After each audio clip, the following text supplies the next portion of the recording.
देखो बेटा, यहाँ पर अब हम इलेक्ट्रिक फील्ड समझते हैं। इलेक्ट्रिक फील्ड क्या होती है, ठीक है।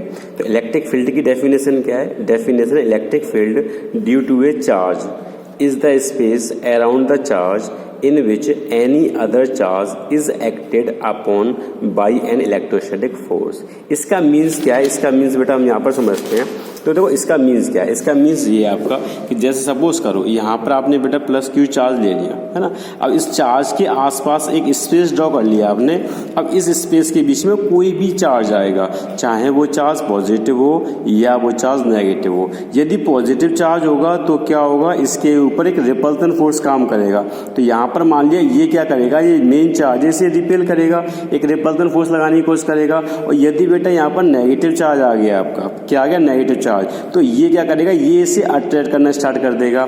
तो ये एक स्पेस है, इसके अंदर कोई भी चार्ज हो, पॉजिटिव चार्ज हो या नेगेटिव चार्ज हो, ये दोनों केस में क्या करेगा? या तो रिपल्सन फोर्स लाएगा या अट्रैक्शन फोर्स लाएगा। यदि कोई भी चार्ज इसके बाहर है, सपोज करो आपने मान लिया क्यू नॉट चार्ज बेटा इसके बाहर यहाँ पर आ गया, यदि क्यू नॉट चार्ज इसके बाहर प्रेजेंट है, ठीक है। अब ये क्या करेगा? ये इस पर कोई भी किसी टाइप का फोर्स नहीं लगाएगा। क्यों? क्योंकि ये इसकी फील्ड से बाहर हो गया, ठीक है।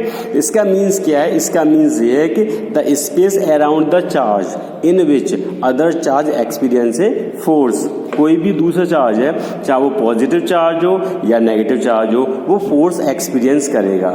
इसको क्या बोलेंगे बेटा? इस स्पेस को हम लोग फील्ड बोल देते हैं। कौन सी फील्ड है? इलेक्ट्रिक फील्ड, यानी चार्ज के आसपास का स्पेस। यदि कोई चार्ज इसके बाहर है तो इस पर कोई फोर्स नहीं लगेगा। यदि कोई चार्ज इसके अंदर है, जैसे आपने मान लिया पॉजिटिव चार्ज है बेटा, प्लस के क्यू नोट ले लिया आपने, ये नेगेटिव चार्ज ले लिया माइनस के क्यू नोट, तो ये क्या करेगा? ये अपनी तरफ खींचना स्टार्ट करेगा, एक अट्रैक्शन फोर्स लगाएगा। और ये क्या करेगा? ये इस पर एक रिपल्सन फोर्स लाएगा, यानी इसे रिपेल करना स्टार्ट कर देगा, ठीक है। तो ये क्या कहलाएगा बेटा? इस स्पेस को हम लोग बोलेंगे इलेक्ट्रिक फील्ड। तो ये स्पेस क्या कहलाता है? ये स्पेस आपका इलेक्ट्रिक फील्ड कहलाती है। इसके बाद से देखो नेक्स्ट समझते हैं बेटा, इलेक्ट्रिक फील्ड इंटेंसिटी क्या होती है। ऐसे तो जनरल वे में आप बोल सकते हो कि किसी भी टेस्ट चार्ज पर जो फोर्स काम करता है इलेक्ट्रिक फील्ड के अंदर, वो इलेक्ट्रिक फील्ड इंटेंसिटी होती है, ठीक है। यानी किसी भी पॉइंट चार्ज पर जो फोर्स काम करेगा इलेक्ट्रिक फील्ड के अंदर, वो पर force per unit charge is called electric field intensity.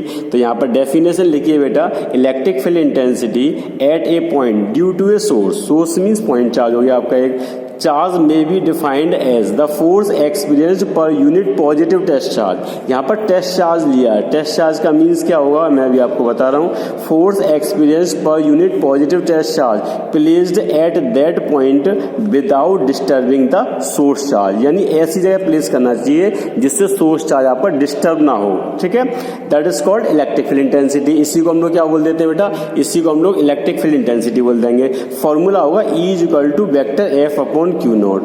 ई क्या है यहाँ पर? ई आपकी इलेक्ट्रिक फील्ड इंटेंसिटी है।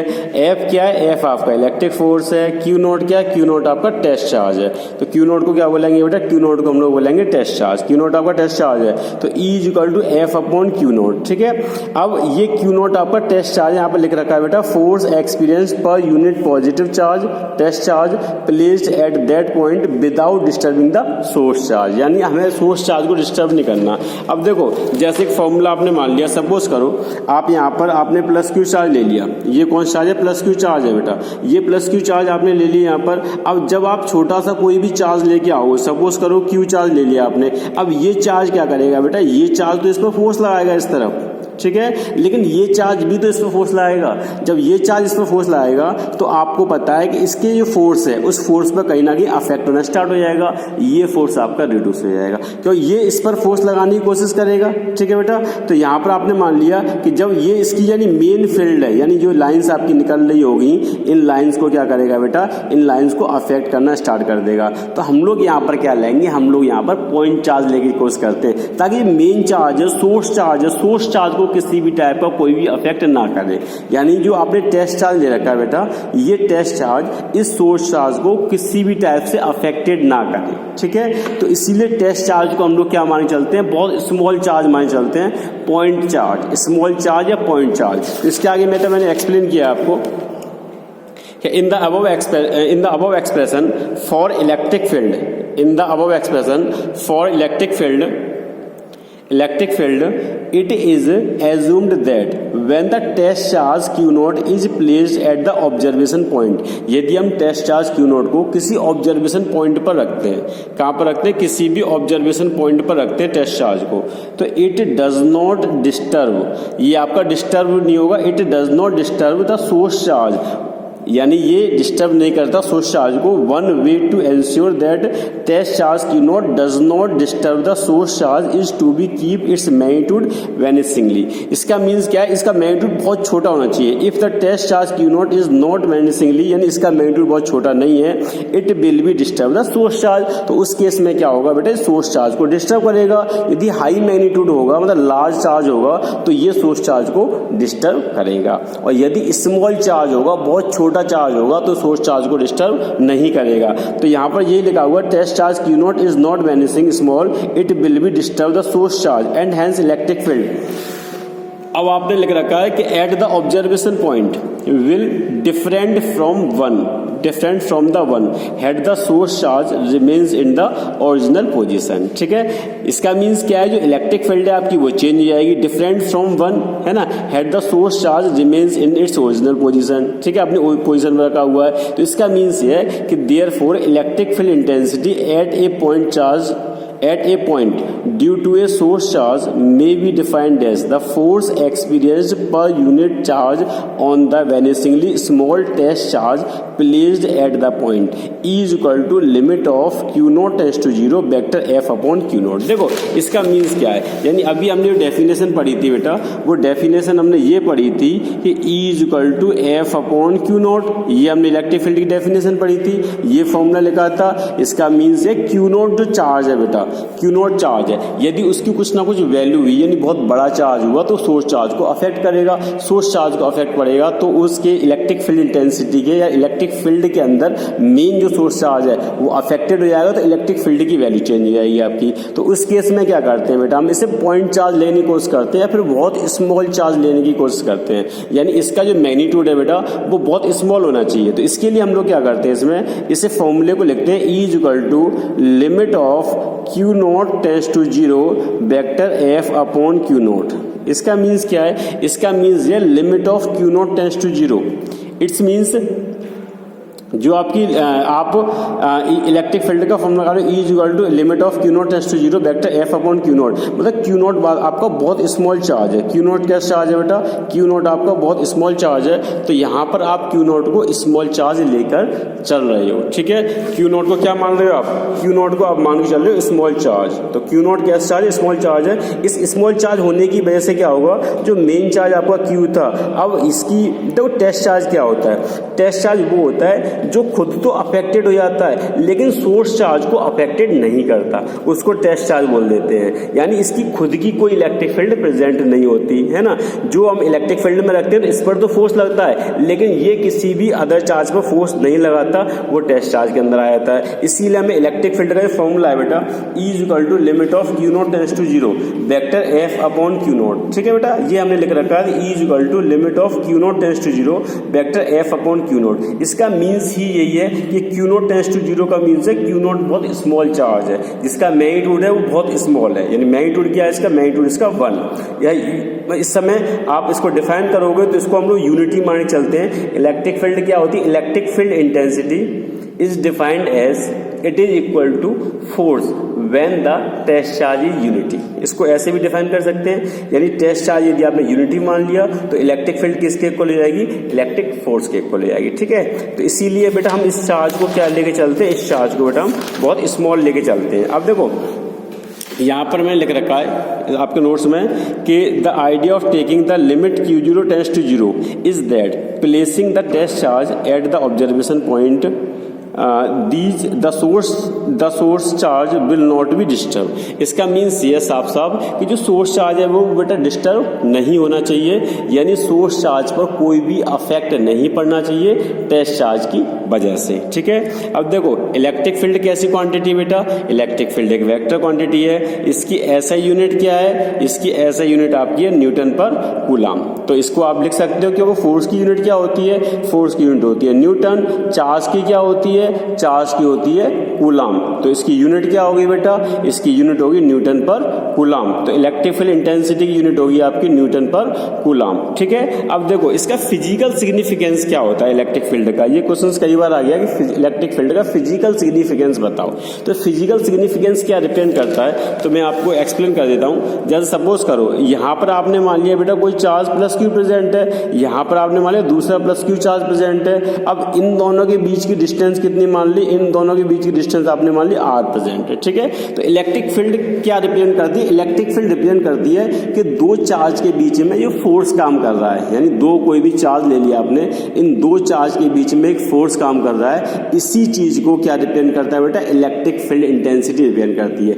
यही इसका फिजिकल मीन्स होता है, यानी फिजिकल सिग्निफिकेंस होता है कि कोई भी दो चार्ज है उनके बीच में आपका फोर्स काम करता है ना। वो फोर्स अट्रैक्टिव भी हो सकता है और वो फोर्स आपका रिपल्सिव भी हो सकता है। वो डिपेंड करता है कि आपका चार्ज कैसा है। यदि दोनों सेम चार्ज हैं तो कैसा फोर्स काम करेगा? रिपल्सन फोर्स काम करेगा, यानी ये चार्ज इसे रिपेल करने की कोशिश करेगा, ये चार्ज इसे रिपेल करने की कोशिश करेगा।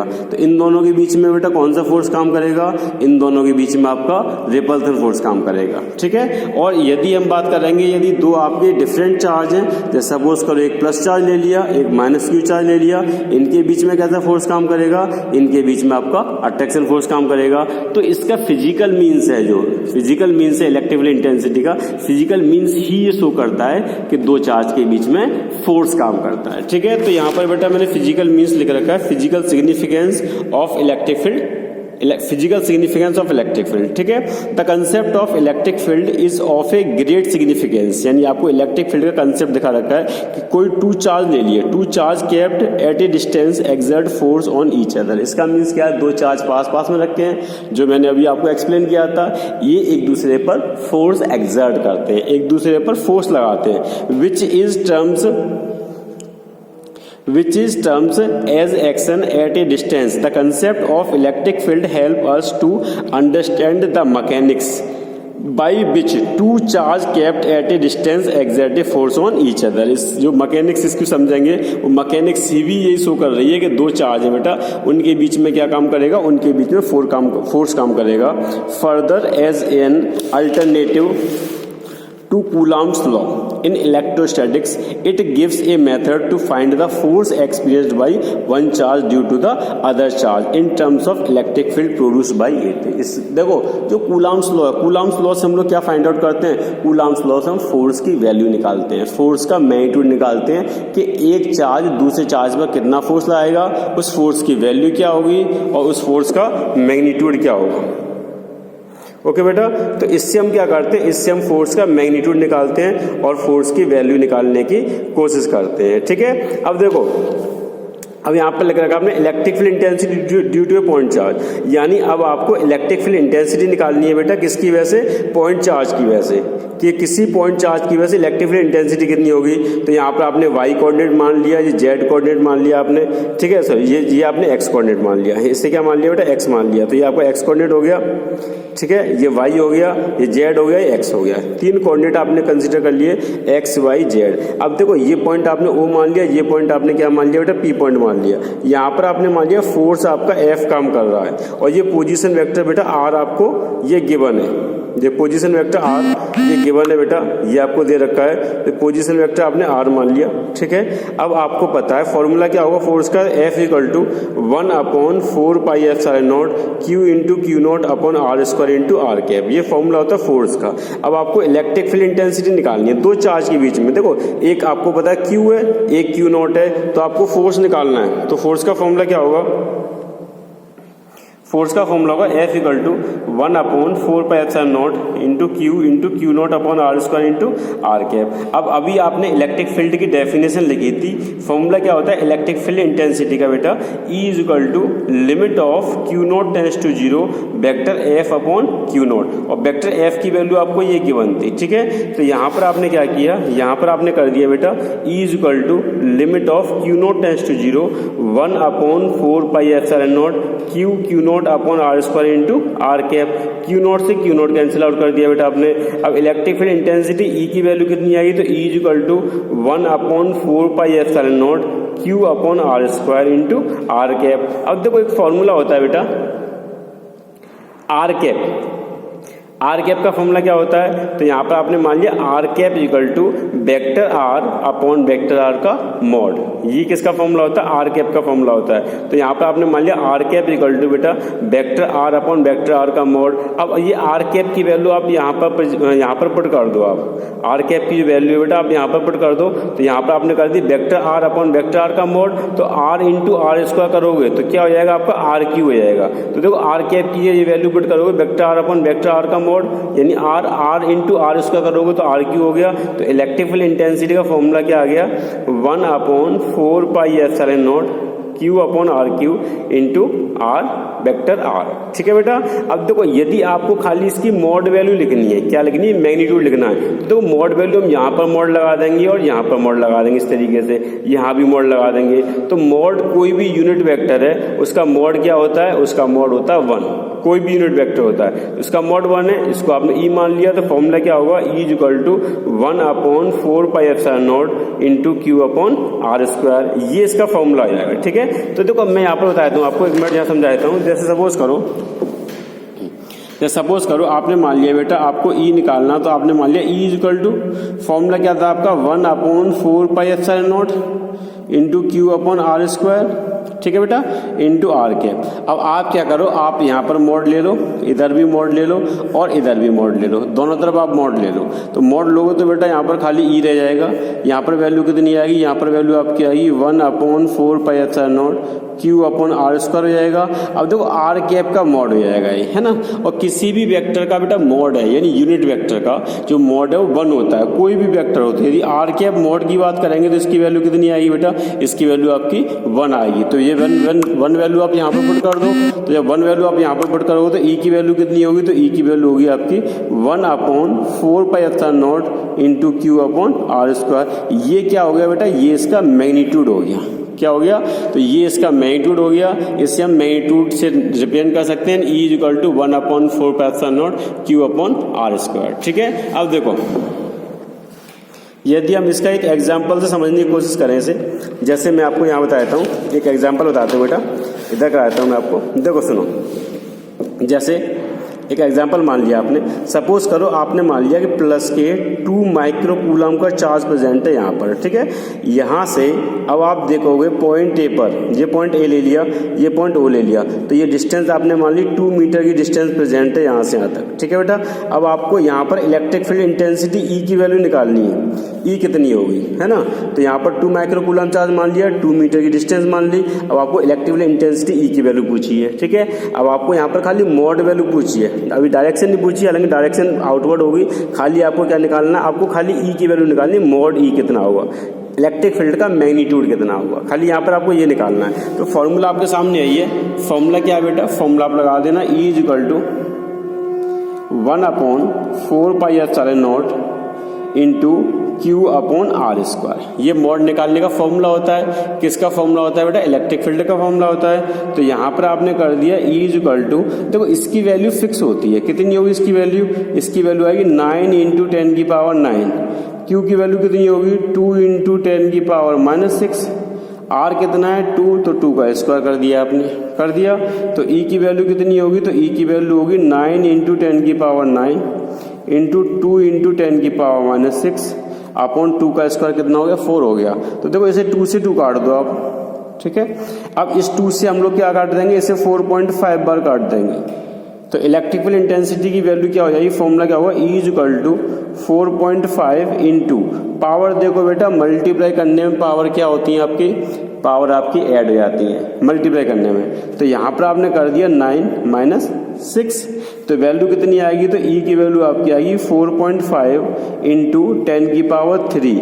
ये न्यूटन पर कूलम। ये इलेक्ट्रिक फील्ड का मैग्नीट्यूड निकाल लिया आपने। क्या निकाल लिया, मैग्नीट्यूड। तो इस तरीके से हम इलेक्ट्रिक फील्ड का मैग्नीट्यूड निकाल लिया किसी पॉइंट चार्ज की वजह से।